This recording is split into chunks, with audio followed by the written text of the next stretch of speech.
This show is produced by the Hartman Media Company. For more information and links to all our great podcasts, visit hartmanmedia.com.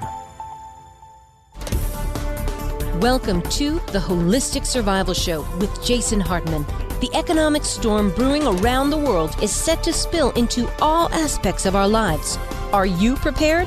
Where are you going to turn for the critical life skills necessary to survive and prosper?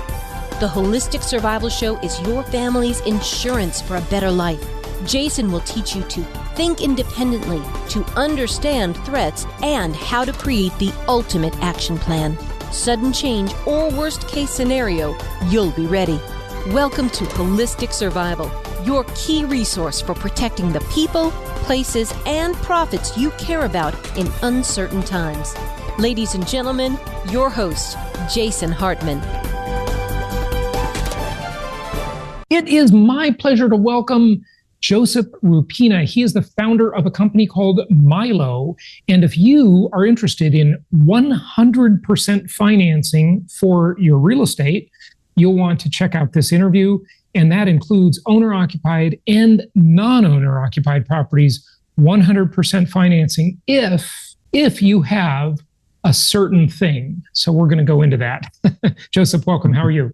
Wonderful. Thank you for having me on the show. Good. And you're coming to us from Miami today, and you're doing an interesting thing. I mean, there certainly has been talk, and I think I've done some shows and interviewed some people in this space over the years. I just can't remember. But, tokenizing real estate, getting it on the blockchain, getting cryptocurrency financing. Of course, you can get financing against your cryptocurrency. We all know that. But the interplay between cryptocurrency and real estate. So talk to us about that and tell us about what you do.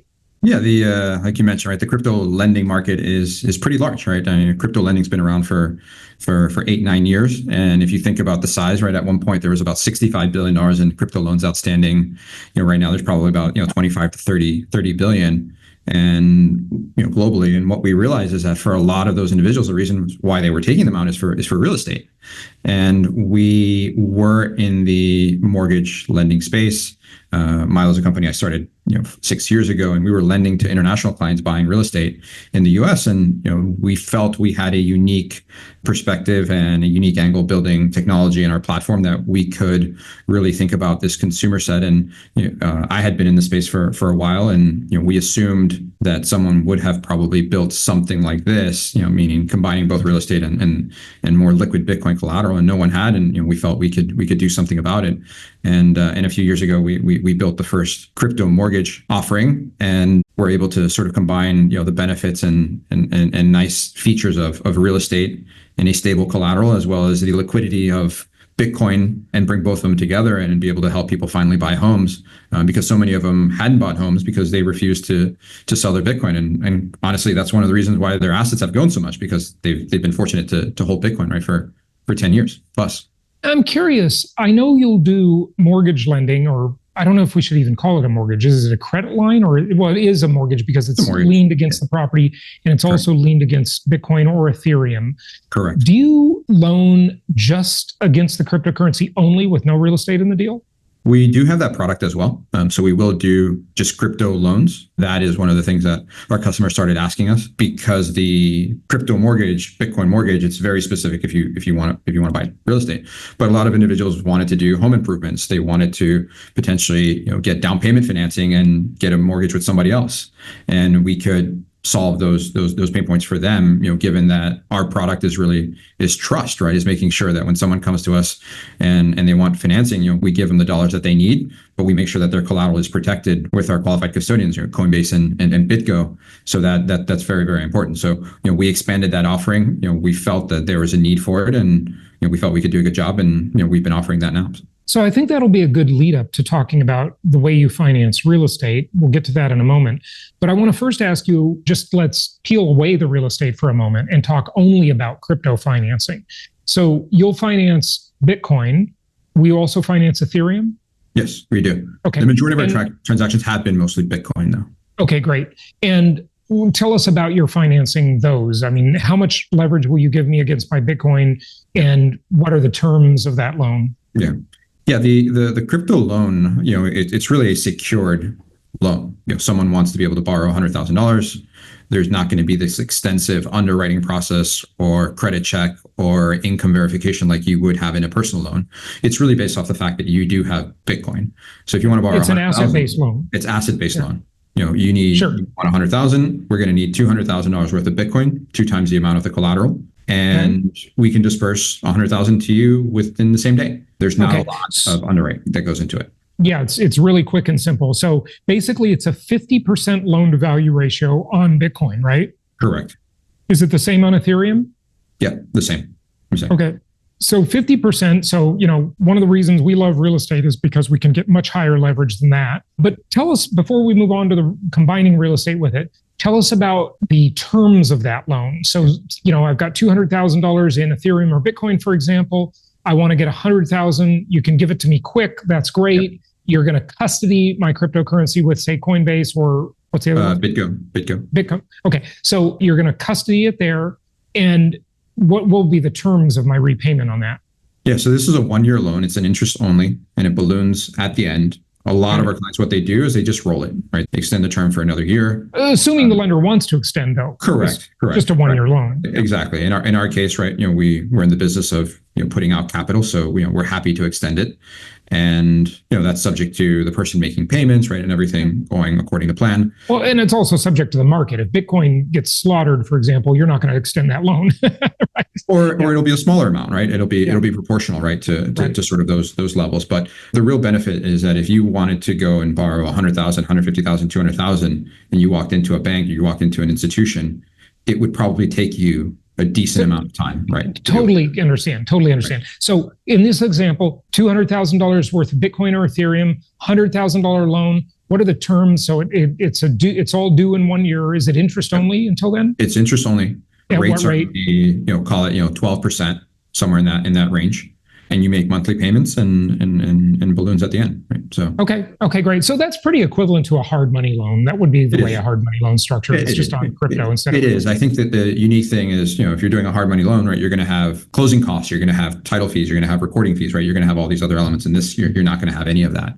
There's no fees at all. There's no fee. I mean, there's an origination fee that we charge, right? That's 1 to 2%, but it really is one of those additional tools that. We've seen some of our real estate investors use this to be able to buy land or buy other things that are part of the finance, right? Okay, so it's basically 12% plus 1 or 2 points. Correct. Is what you're saying. Okay, great. Right. And what happens though, say that Bitcoin, that $200,000 worth of Bitcoin or Ethereum, say it goes to 50,000. So it's underwater, this loan, right? And now the lender is starting to get anxious because the deal's underwater. Can you call that loan? Yeah. There's going to be a level where the client would need to post more collateral or reduce the loan balance. So it's a margin call, basically. Correct. So that's the trade-off, right? Because there's no other collateral or other sort of recourse, right, to pay down the loan. That you're really looking to the Bitcoin collateral, right, to be able to mitigate some of these events. Yeah. Okay. And is that personally guaranteed, or is it just the collateral? Nope, it's just collateral. Yeah. There's no personal guarantee, but a margin call. And if you don't make the margin call, you take the collateral, but you pay down. You pay down the loan, and then you return the remaining collateral back to the borrower. Okay, but let's just take this example before we get to the real estate. Right? The collateral was worth 200,000. It went to 50. And say that's 3 months. So the margin call would be if the collateral is worth 133,000, right? So there would be the loan amount was 100, right? So it's going to go down by a level that still is in excess of the loan balance, and then the remainder from that to the loan balance will be returned to the client. So in other words, you've got about a 35, give or take, % margin. The margin call happens when you're not even underwater yet. Correct. Right. Okay. So the lender's pretty safe there. Your investor is pretty safe on that deal, it sounds like. Correct. I think from a principal protection perspective, right, we feel we're covered. Yeah. Ultimately, though, from a business perspective, right, we never want that to happen because it means that the individual's collateral has gone down, as well as now the loan is effectively paid off as well, right? So. Yeah. Okay. Say you borrowed 100,000. Your collateral was worth 200. The collateral's now at 120,000. You've got a margin call. You're, like 13% below the margin call. and you can't pay it or you don't pay it. Yeah. And you just say, I'm not paying the margin call. You'll take the Ethereum or the Bitcoin now, right? And you'll now own that. Well, it'll be sold to cover the loan balance, and whatever differential will be returned to the customer. Oh, okay. But if it's worth $50,000, if it's below the amount. So the margin call would happen before that, right? There wouldn't be a situation where we'd be down to 50,000, right? There'd be. I don't know. It could happen. Those swings are pretty quick in the Bitcoin market. It can, but we have ways of basically mitigating sort of margin in our ability to sell collateral, right? With our risk management system. Okay, got it. But the only thing I want to make clear is if you as the lender lose money on the deal, do you come back to the person? Is it a recourse loan? No, there's no recourse to the borrower. So there's no recourse. So you're taking the entire risk on the collateral maintaining value. Absolutely. Yeah. It's our ability to be able to make sure that we can monitor the collateral. And then, in situations where this is happening, right, through our platform, the customer knows that they're getting closer, right? They can post additional collateral, right? We've had clients that have gotten closer and they've posted more Bitcoin, right? Okay. Sure. Yeah. Okay. And is there any negative credit reporting if they default? Nope. Okay. No, there's not. Okay, good. No, the recourse is to the Bitcoin, right? So for some individuals, right, that is a very big plus, right, for them to be able to borrow large sums of money relatively quickly without, a very broad type of credit underwriting. Yeah. What I'm kind of thinking in the back of my mind, and I think a lot of people are thinking this, when I first heard about Bitcoin when it was $74, and I should have bought more, right? Okay. I loved the idea. I mean, I want to see it succeed more than anybody you can imagine, because I love the idea of a currency of the people, that's not controlled by a central bank. There's just way too much evil doing going on with central bankers and governments all around the world, right? But it just puzzles me because, you listen to every Bitcoin maximalist and they're just so high on it. And, if you listen to a couple of Michael Saylor videos, you might put your life savings into it. Right? But then, a lot of people have. See, here's where the money meets the road. I always say this. If the lenders won't finance it, that's the true believer. That's how much faith they have in the deal, right? And in your case, and in many other cases, nobody will finance it for more than 50%. I mean, that's where the rubber meets the road. If they think it's so great, why don't they give you 90% LTV on it like they will on a house, right? Yeah. I mean, it really comes down to volatility, right? The mark to market, right? So if you think about it from a lender's perspective, right? If I charge 10% interest, that's all I'm going to make, right? Where if you think about from the consumer's perspective, the reason why they're doing this is they believe that the value of the Bitcoin is going to continue to appreciate. So they have all of the upside. Yeah. And that element of the downside, right? So in our case, right, we would say, we'd love to be able to finance at higher levels. I think you did have lenders in the past that did finance at higher levels and even under collateralized. And I think those are the individuals that unfortunately in those volatile swings lost a tremendous amount of money, right, doing it that way. So I think it really comes down to the asset class. And if you look at something synonymous to, stock lending and margin lending and, what has existed in the sort of traditional. It's pretty much exactly world, like that. It's the same thing, right? No one's going to finance 100% of it, right? They'll give you 60 cents on the dollar, 70 cents on the dollar, depending on the volatility. Right. But you're not in a position if you don't have any other line of defense, right? And recourse. Got it. I understand it from the lender's perspective, and you always want to understand every deal from both counterparties. Right.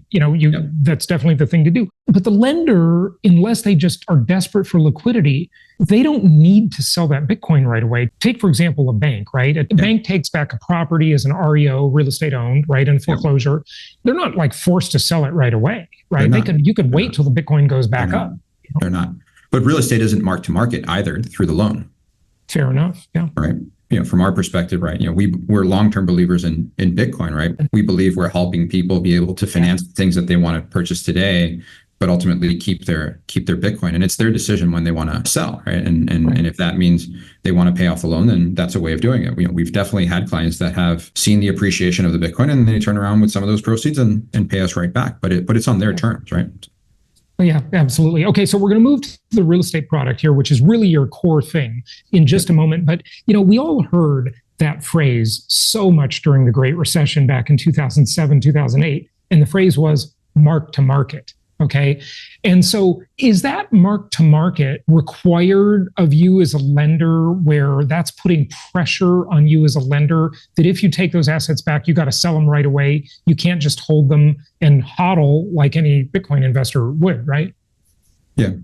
I mean, I think there is that possibility, right? It just depends sort of what your capital basis is, right? And what type of risk you want to take, right? And in our case, right, we're taking borrower risk, their ability to pay, and, we are lending at higher loan amounts than perhaps a conventional, mortgage would entail, at least, in today's day and age.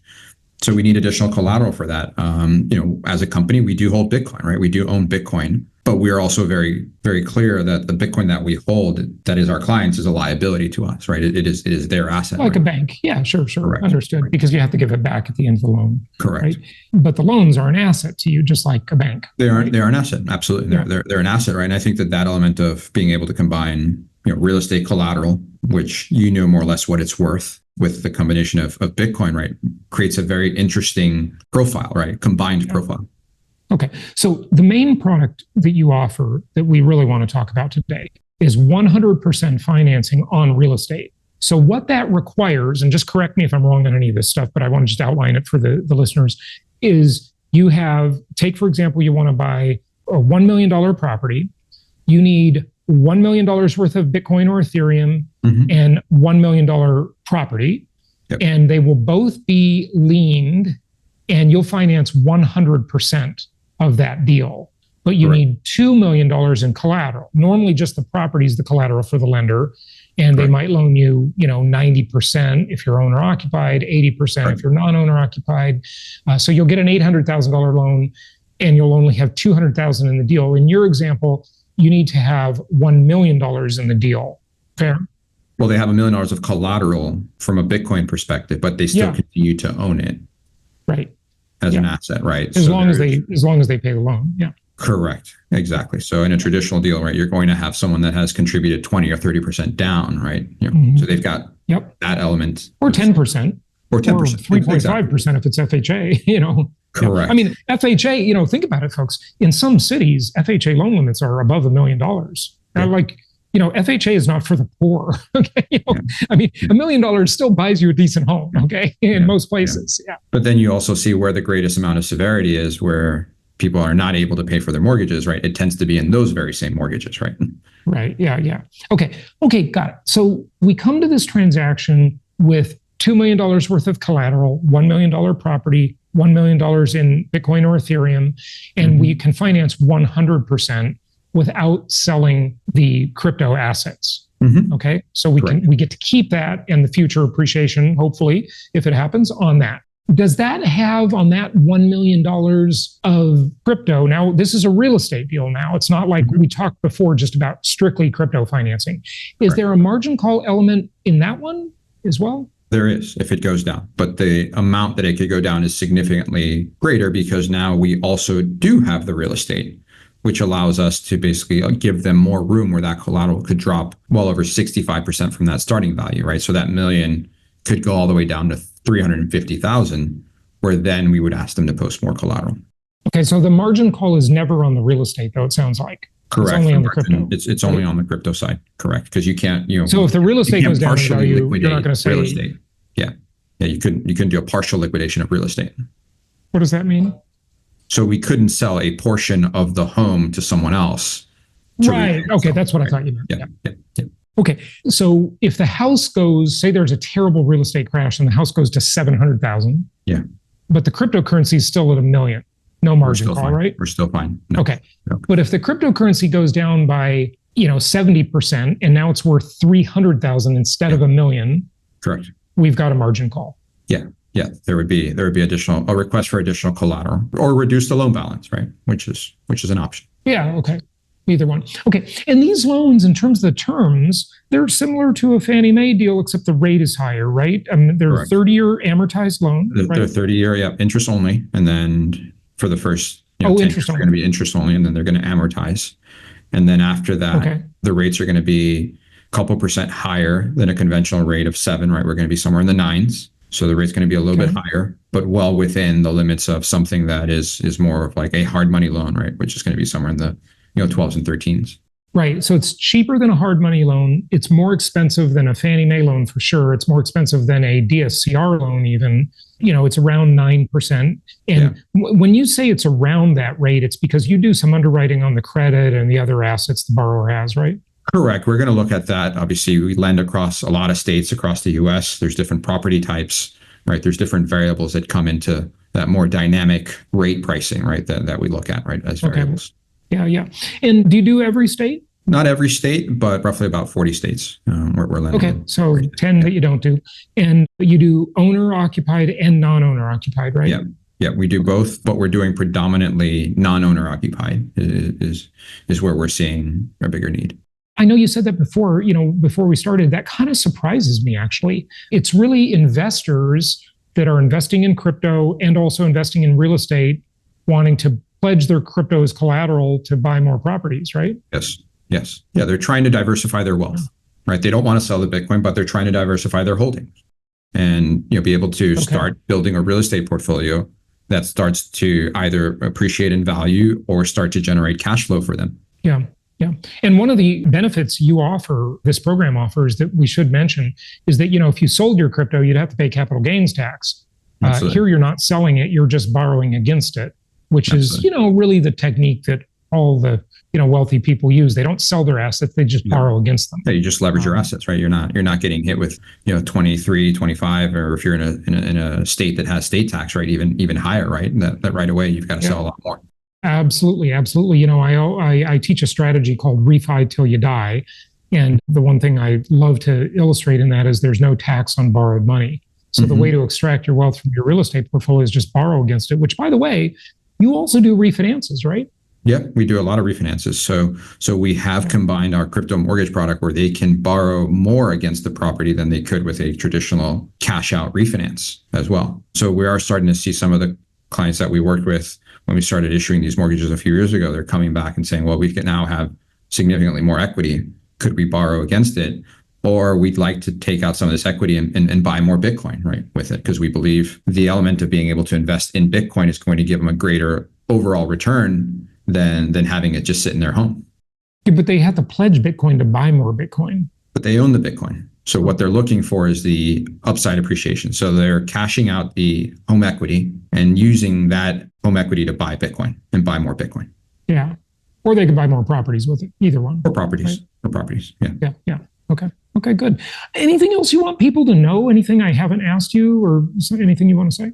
Yeah, I think that, if you think about a crypto loan, it's a loan that people can use for a lot of different reasons, but it's going to require more collateral. And a crypto mortgage is going to require half the amount of the Bitcoin collateral because we have the real estate in the transaction.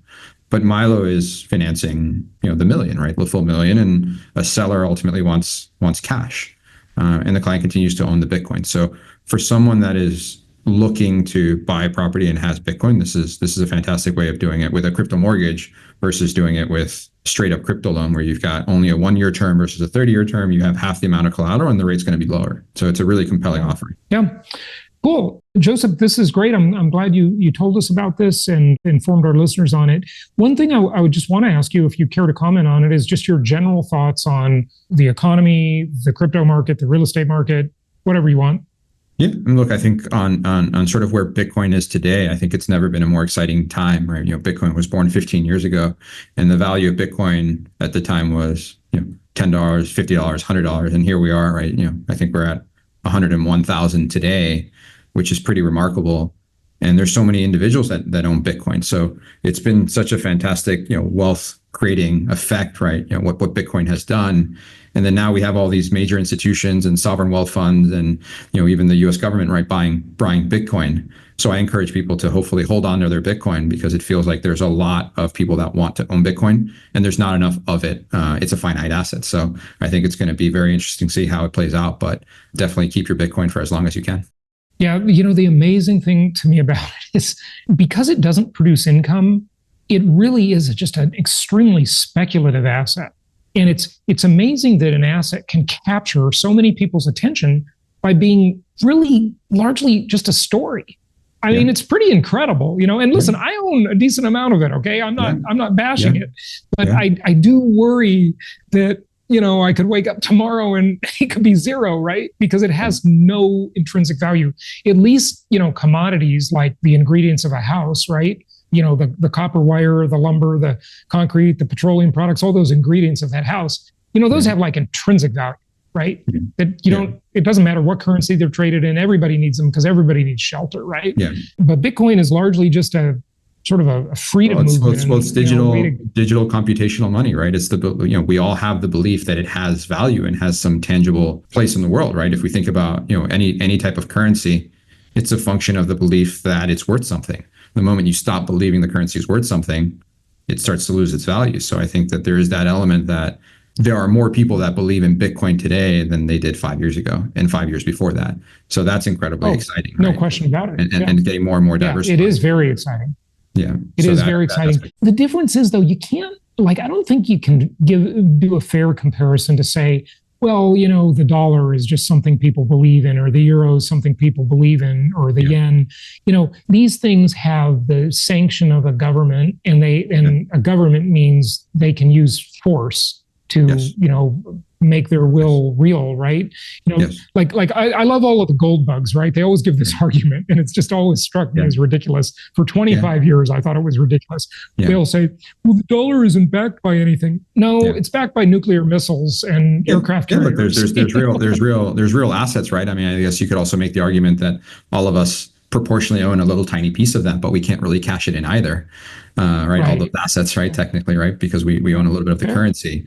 I think this is one of those things where I think of Bitcoin a lot as an insurance policy on the element of there's a lot of things that are happening in the world where things are changing very, very rapidly. And sometimes we do need to believe in something that maybe isn't controlled by anyone. And, time will tell how that plays out. I'm not necessarily in the camp of saying, here, I need to sell all my dollars and buy only Bitcoin.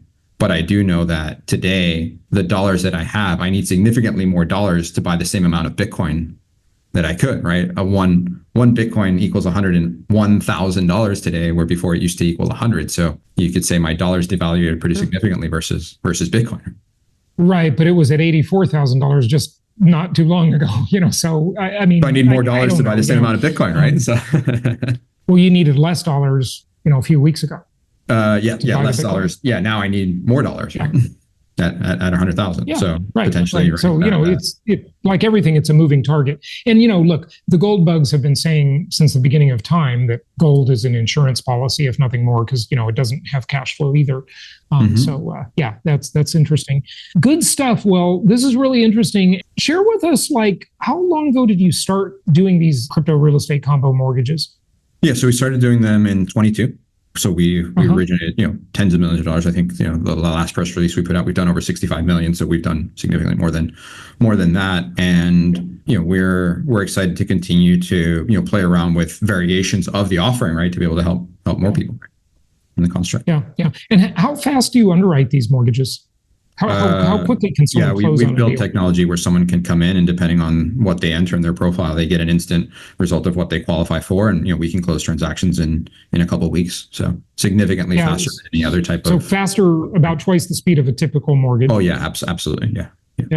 Interesting. And so if each loan is, $500,000, for example, then you've done about 120 of these deals so far. Well, it's more since your last press release, as you mentioned. Correct. Yeah. Correct. Yeah. Very interesting. Yeah. Well, I hope you succeed wildly with this and it just becomes a real player in the market. So best of luck to you on that. Give out your website. Let them know where they can find out about it. Yeah, wonderful. Yeah, thank you. Thank you for that. Our website is Milo.io. You can also find us on X and Twitter and on LinkedIn and other social platforms. And then if you want to send us an email, it's loans with an S at Milo.io. Josip Rupena, thanks for joining us. Thank you for having me. Thank you so much for listening. Please be sure to subscribe so that you don't miss any episodes. Be sure to check out the show's specific website and our general website, hartmanmedia.com, for appropriate disclaimers and terms of service. Remember that guest opinions are their own, and if you require specific legal or tax advice or advice in any other specialized area, please consult an appropriate professional. And we also very much appreciate you reviewing the show. Please go to iTunes or Stitcher Radio or whatever platform you're using and write a review for the show. We would very much appreciate that. And be sure to make it official and subscribe so you do not miss any episodes. We look forward to seeing you on the next episode.